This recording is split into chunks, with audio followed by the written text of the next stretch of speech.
Hello everybody, Jeremy Dickinson here. Thanks for watching. In this video, my aim is to talk about the 17th century British philosopher Thomas Hobbes. And what I want to do more specifically in this video is just take some time to talk about the very general worldview of Thomas Hobbes.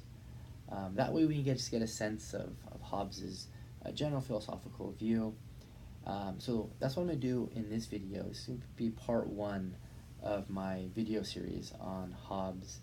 Part 2, the next video that I prepare on Hobbes will be about Hobbes's theory of human nature. And I'll talk about his theory of human nature in part in the context of the way he develops his political philosophy in a work called Leviathan. So let me then just begin with the project of discussing Hobbes's general philosophical worldview here in part 1 of my video series on Hobbes, and part 2, the theory of human nature and political philosophy, will be developed next time. Okay, so let's go ahead and just say some introductory things about Thomas Hobbes. So Hobbes, British philosopher, as I've noted, born in 1588, died in 1679. As many of you know then, Hobbes was living during a tumultuous time in England, the time of the English Civil Wars. As many of you know, the key issue causing problems, major problems in England, was how it is that England was to be ruled. Was it to be ruled by a parliamentarian system, or was it to be ruled by a royalist or a monarchy system? So there were the parliamentarians and there were the monarchists, there were the royalists. And they were at war with each other, literally. And Hobbes, he took a side on this debate and affected his life in important ways that we'll talk about in a moment. But first, note that Hobbes was born to a family of means. He was raised in part, adolescence on really, by his uncle due to family issues he had with his father, and his father having issues with violence and all the rest, not against him, but against others in the town that they were living in England. And Hobbes' uncle sent him to Oxford, where he received a stellar education and went on to work with a family of prominent political influence in England that was royalist in flavor. Okay, they took that side of the debate, if you'll let me put it that way. So Hobbes, he associated with this royalist family, and he himself was a royalist. So there were times in Hobbes's life when the parliamentarians would gain ascendancy, gain power, power by the sword, if you will, and Hobbes had to go on exile, so he had to flee his own country. Turns out he did philosophical work during that time period, but surely it compromised his life in certain ways that he had to flee his own country for a time during his life when it wasn't safe to be there.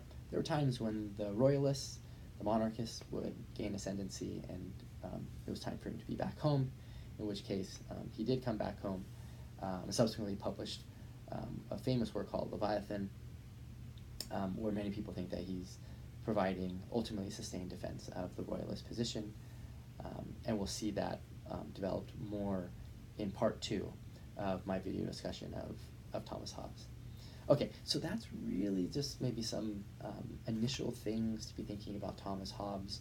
So lived during the time of the English Civil War, was given an excellent education at Oxford University that afforded him a nice position, the family political prominence in England, and then, of course, given the tumult, the English wars, sometimes he wasn't safe even in his own country and had to flee. Those are 4 big things to take away from just Hobbes' biography and his life.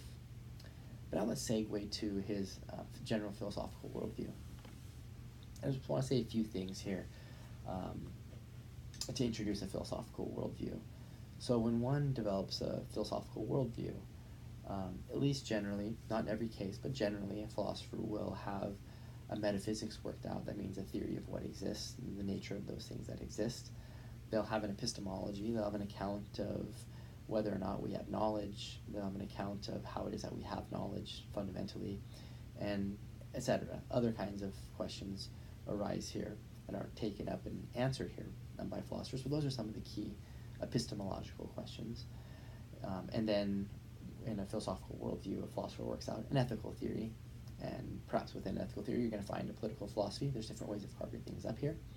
There's a general ethical theory that gets worked out, and no doubt there are other aspects of a philosophical worldview, but these are three general aspects of a worldview that I'm introducing here and going to use framework-wise to understand Hobbes's worldview. So, when one works out in ethics, one gives an account of how to live correctly, and very often that's associated with what counts as living a good life, what counts as bringing about valuable states of the world or good states of the world, and there's much more to an ethics when one works out a complete ethical theory, but those are two dominant things, and they correspond roughly with right, wrong, good, and bad. Okay, four central concepts of an ethical theory. Of course, there's a whole lot more to an ethical theory, but those are for the fundamental concepts: good, bad, right, and wrong.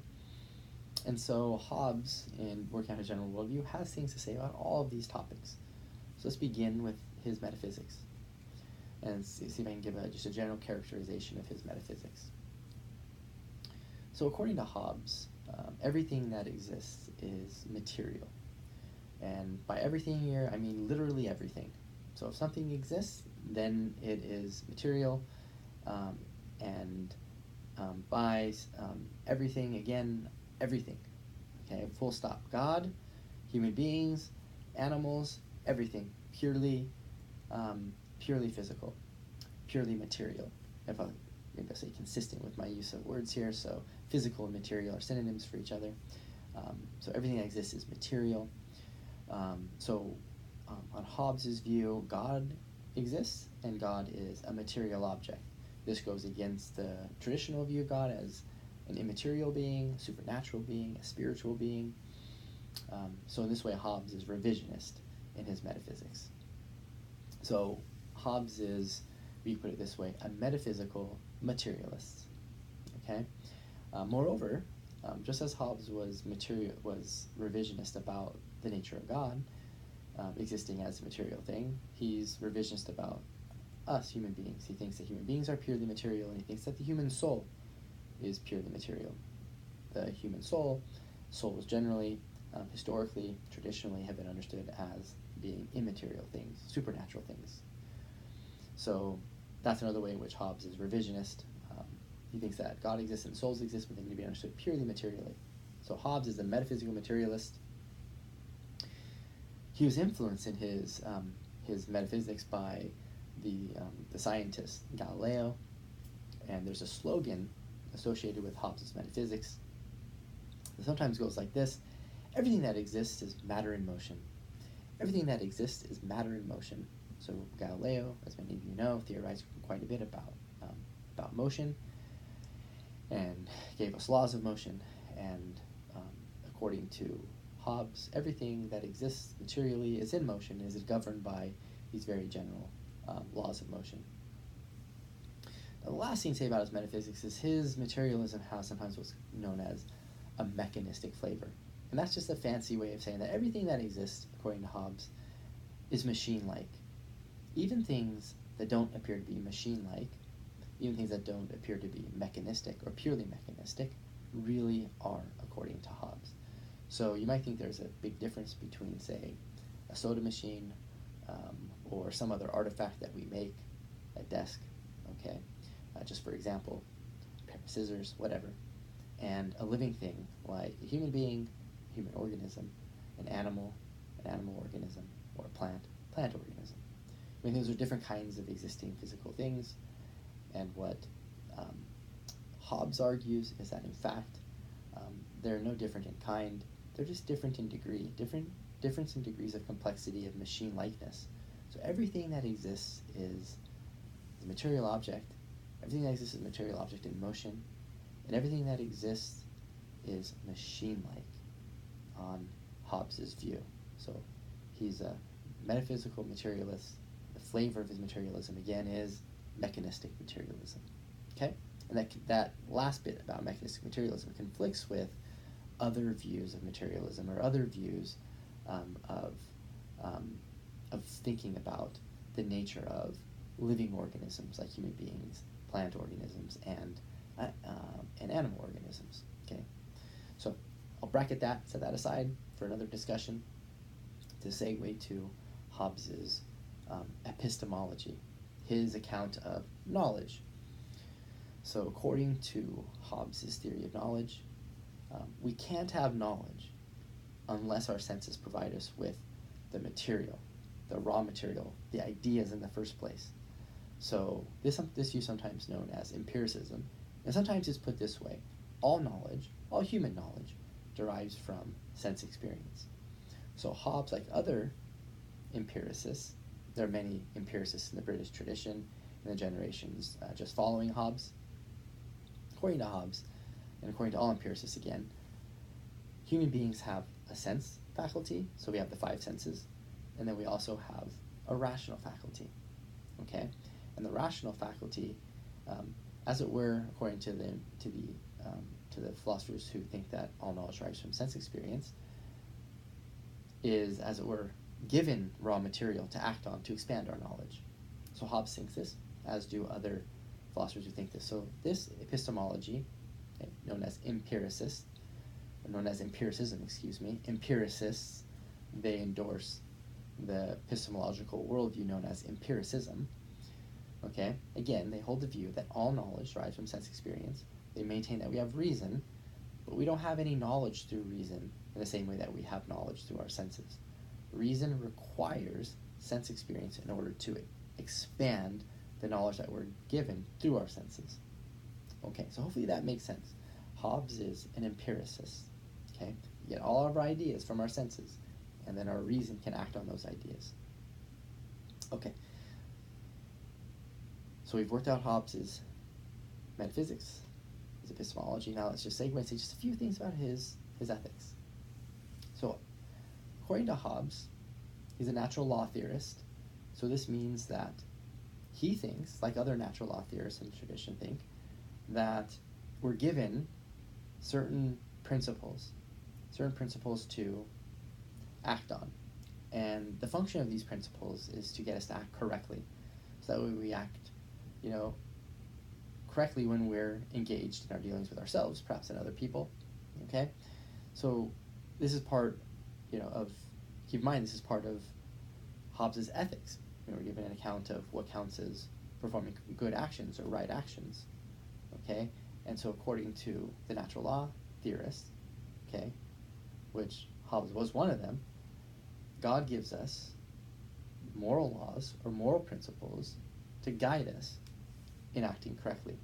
God gives us these very fundamental principles. Sometimes they're called laws of nature, sometimes they're called natural laws, sometimes they're called laws of reason, sometimes they're called moral laws. They're given different names. Sorry for any confusion there, but they're just given different names, as you would see in the literature. Where do we get these laws from? We get them from God, okay, but where does God get them from? God doesn't just issue these commands without having a reason for commanding or giving us these principles in the first place. According to Hobbes and the natural law theorists, God wants us to flourish. God wants us to live well. And these laws of nature, these laws of reason, these moral laws are designed, when we live up to them, to improve our lives, make our lives go better for us. So that's common for natural law theorists. What makes Hobbes' natural law theory different is he thinks that the fundamental natural laws are egoistic, meaning they're geared at what we ought to do personally, as opposed to what we ought to do for others when we act.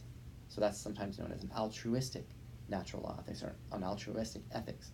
Hobbes' ethics is widely agreed upon is egoistic. The natural laws, the principles that God gives us, are for our own good, and we're to live up to these principles. They're commands that we have to live up to. Okay? Promote one's own good is a way of very generally thinking about the fundamental principle of Hobbes' natural law theory. Okay, so that rounds out very general things about Hobbes' worldview, his metaphysics, epistemology, his ethics. Okay, stay tuned for part 2 of Hobbes'